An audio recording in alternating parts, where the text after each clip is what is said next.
Hello everyone, my name is Rob, welcome to Kinetic Rugby League. In this video, I'll be giving you my Super League Round 4 predictions. In terms of how things went last week, I got 4 out of 6, which isn't too bad. It's not great, but it's about the lowest I'll accept. I never want to do a 3 out of 6. I will take 4. In terms of overall so far this season, 14 out of 18, which is 77.78%, which is decent, but, you know, we're going to get those numbers up. But let's crack on with the first game in round 4. Kicking things off for round 4, we have Kingston Rovers versus Warrington Wolves. Starting with league position, Hull KR sit in 5th, Warrington Wolves sit in 3rd. In terms of form, Hull KR have won 2 of their 3 games, Warrington also have won 2 of their 3 games. In terms of my power rankings, I've got Hull KR in 3rd and Wire in 8th. This is a really interesting game and a really good test for both teams. Hull KR will really want to bounce back after the performance last week. They played against a Salford team that on paper looks pretty good, but they'll really want to bounce back. Warrington Wolves have improved week on week in their performances. Granted, the last 2 teams that they've played against haven't been particularly great, but it's at least improvements, and based on the eye test, on the visual test, Warrington have looked better each week. So in terms of a Hull KR team that is looking to keep some consistency and bounce back versus a Warrington Wolves team that has been improving week on week, and this is going to be their biggest challenge yet. It's a real interesting game to see where both teams are at. Are Hull KR entering a slump, or are Warrington Wolves going to keep ascending based on their performances? We will see. There could have been some question marks over this week because Warrington Wolves are now without Josh Drinkwater, I believe. But I think George Williams is now back in this week. I have been hoping and praying for the last 2 seasons to see George Williams and Leon Hayes together, and now I think we're actually going to get it. Sometimes we just had like Riley Dean and Peter Matautia, or Drinkwater and Matautia. It was all over the place. It was Dufty played in the halves at one point. Drinkwater's played with Leon Hayes for a couple of weeks. We've not seen Williams and Hayes. That is the 6 and 7 pairing that I've been dying to see. Now, Hull Kingston Rovers have been looking decent. With the inclusion of May in the number 6 role, they've been looking all right. I think Petter Hiku he's had his great moments. Has also been a little bit shaky at times, but I think has been completely fine for them. But for me, I'm going to put my neck on the line here and go with the underdogs in this game, purely because I have been desperate to see Williams and Hayes. And I think it'll be an extremely close game. And I'm going to go with a very rare type of scoreline here, because I don't normally predict these kinds, but I will put my neck on the line and my prediction rate on the line, and I'm going to go with Hull KR 20, Warrington Wolves 21. Next up, we have St Helens versus Salford Red Devils. Starting with league position, Saints are in 1st, Salford are in 6th. In terms of form, Saints have won 3 out of their 3 games, Salford have won 2 of their 3 games. In terms of my power rankings, I have St Helens in 2nd and Salford in 6th. This could also be a pretty interesting game, I think, based on the performance from Saints last week and the margin that they had, not capitalising when they were a man up for about a 15-minute period with the 2 when you combine the length of time. It was a little bit underwhelming, and I was expecting more from St Helens, but every team, including Wigan, who I have as the best team right now, will have down weeks. That will happen. Not every performance is going to be complete perfection. I understand that. Salford, I do think they are decent, but consistency is still a question mark at the moment, because they've looked okay so far. They haven't looked incredible, but they've looked okay. So for me, it's still completely fair to lean towards St Helens. There isn't really any reason to, based off last week's performance, in favour of Salford and against Saints, to think that this is going to be a really tight game. I think trying to focus on this right now, as where both these teams are at, Saints are still quite a way ahead of Salford. That's not to say that Salford can't challenge in this game, because I think they can. They'll certainly they'll certainly put Saints under a lot of pressure. Mark Sneed's kicking game will absolutely do that. They'll pin them back into the corners. But the ease that St Helens have through the middle, with Darryl Clark at number 9, and then the forwards that they've got on top of it, can push through anybody, get really good field position, and then the kicking game of Lomax and Dodds will then start to pin Salford back as well. So you could say, based on last week, that it should be a fairly close game because Salford were so much better than they have been. Saints were not so much worse, but just not as good as expected. I don't want to do what I did last year and just make these major adjustments week on week. I want to try and take recent form into account, not just last week's form, if that makes sense. So I do think there is a fairly healthy gap to be had in favour of St Helens. So I'm going to take St Helens 26, Salford Red Devils 12. Next up, we have Castleford Tigers versus Huddersfield Giants. Starting with league position, Castleford are in 11th, Huddersfield are in 8th in terms of form. The Tigers have won 0 of their 3 games. Huddersfield have only won 1 of their 3 games. In terms of power rankings, I have Castleford in 10th, Huddersfield in 9th. I think I even referenced this in my power rankings video, which you can check out, the latest video on the channel. It's probably a little bit unfair for the Giants to be that low. I think there's a fair reason to put them in 8th. I don't think I could have kept them in 7th, but it seems a little bit unfair, but that's just kind of how gaps are breaking out between the teams right now. And there's still a bit of a gap for me between Castleford and Huddersfield, even though the Tigers had a okay performance against Warrington. And you can check out that power rankings video to see what I was talking about with how they were better in attack and how they, threw up some questions for Warrington defensively. So I think the Tigers can put up some points. We've seen that Huddersfield certainly know how to concede points, but I think they're going to get a little bit of a break this week. This will be their easiest game of the season so far. They've had a couple tough games of the Giants, so I'll kind of use the analogy that I've given for the London Broncos in that they've played some really tough teams very early on, learn a lot more about their team early on as a result of it, and will adjust quicker. Castleford, yes, they've played Wigan, but I don't think their competition has been as strong as Huddersfield, and they're also a weaker team than Huddersfield. Therefore, that leads me to feel more confident with the Giants' win. I don't think it'll be a massacre.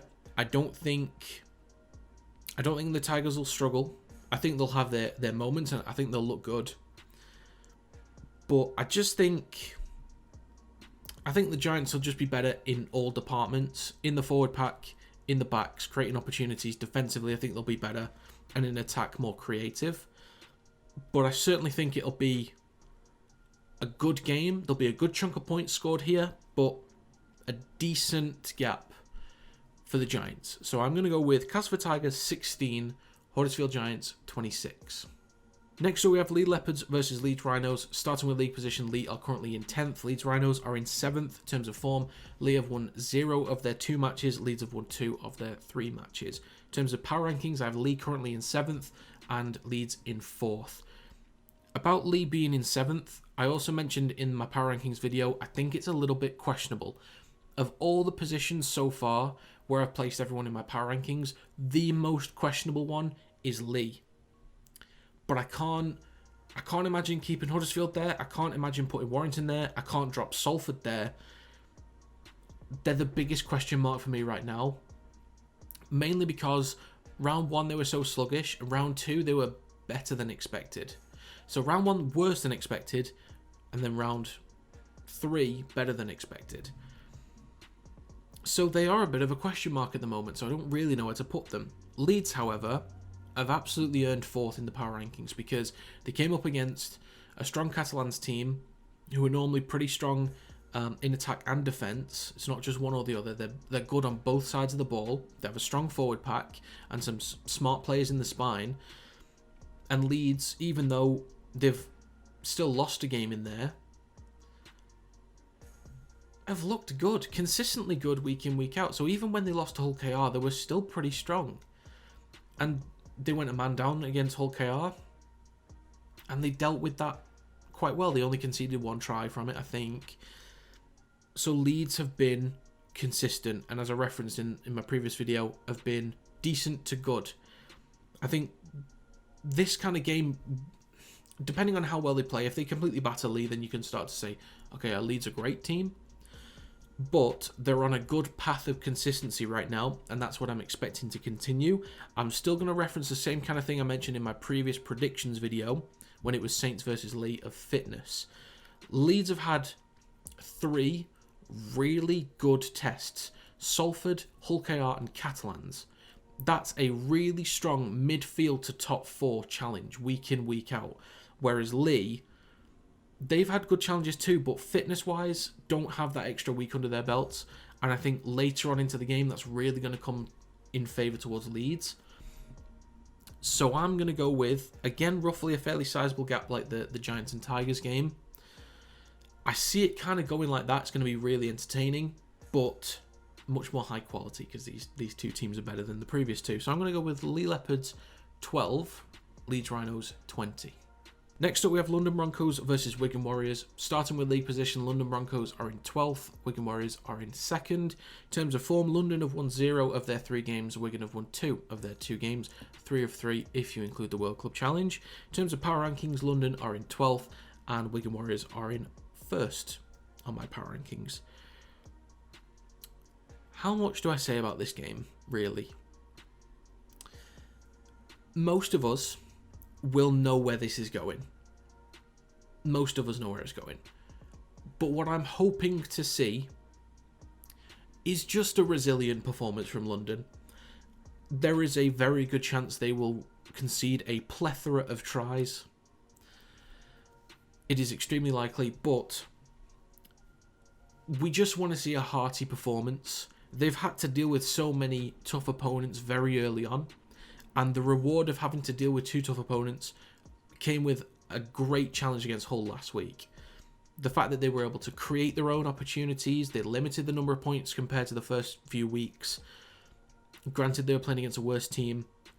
This is one of those games I don't see them putting up points, and we may well see our first 50 plus game. And that's where it's going for me. Wigan last week just were too precise with their attack. They're always very quick. They always play with a lot of depth, and it helps having players like Bevan French and Field in the spine that can just get around players really easily and easily force overlaps. And then the kicking game of Harry Smith on top of it is, of course, a huge help. But we could be looking at 50 plus for Wigan here, and Wigan defensively have looked strong. They limited Castleford to single digits. They limited Penrith to 12 points. Granted, they conceded 16 against Huddersfield, but again, one of those was a bit of a scruffy moment. But I think they'll be completely fine in this game. The pace of it will just be a complete other level again for London to deal with. But if London somehow put up double-digit points and limit Wigan to less than 32, then even though it's not, obviously, I would take that as an absolute win for London. If you're a London fan, take that as an absolute win, because that is a great sign of things to come for the rest of the season if you can manage that against Wigan. Don't think it's going to happen, but to just get on with a prediction now, I'm going to go with London Broncos 0, Wigan Warriors 50. Finally, for round 4, we have Catalans Dragons versus Hull FC. Starting with league position, Catalans sit in 4th, Hull FC sits in 9th. In terms of form, Catalans have won 2 out of 3 games, Hull FC have won 1 out of 3 games. In terms of my power rankings, Catalans are currently in 5th, Hull FC in 11th. So both of these teams drop down a place in my power rankings. Catalans drop below Leeds, Hull FC drop below Castleford. There were some, could you call them positive signs for Hull FC? Because it was against London. I guess you could. They looked better, but that's probably because of the calibre of opponent that they played against. Not to be disrespectful to London. And at no point, even with the predictions, at no point am I trying to be disrespectful to London? I'm really not, even though, you know, I've already moved on from them. Probably should have mentioned it in the last bit. But just to make that clear, I have complete and utter respect for them, and I wish them the best.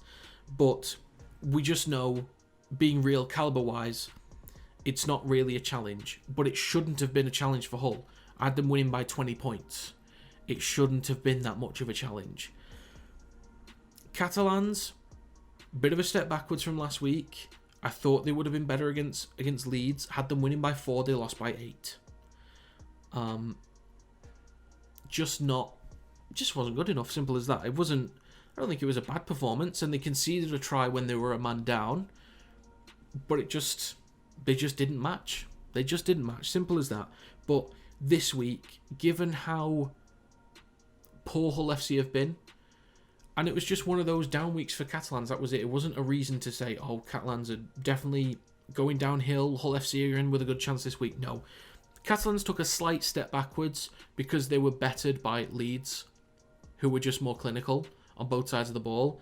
Hull FC were challenged by a team that they should not be challenged by. It's just not acceptable. The scoreline was not acceptable. So the gap here is massive. Catalans are favoured by, I want to say 19.5 points right now on Bet365. My margin is similar to that. But the thing with Catalans as well, their spine is still quite fresh, but they'll be learning week on week. Jordan Abdul, Theo Farge, Artemog, they'll start getting used to each other as we go. I think they're missing a bit of a spark at 9. I don't think McLaurin's the guy to take him forward. Alrich da Costa I do quite like, but I think they need to start looking at some future options for that number 9 role. Hull FC, they've got 3 hookers in the spine. It really doesn't help them at all. Tex Hoy may have to be the saviour, and I don't think he is.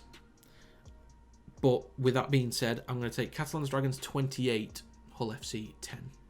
So that is going to be it for this video. If you want to see the specific bet that I plan on placing between Super League and the NRL this weekend, you can check the link to my TikTok page in the description down below, and you can see the specific bet there. And of course, the reasons for the teams or things that I've picked are referenced in this video and my NRL predictions video as well.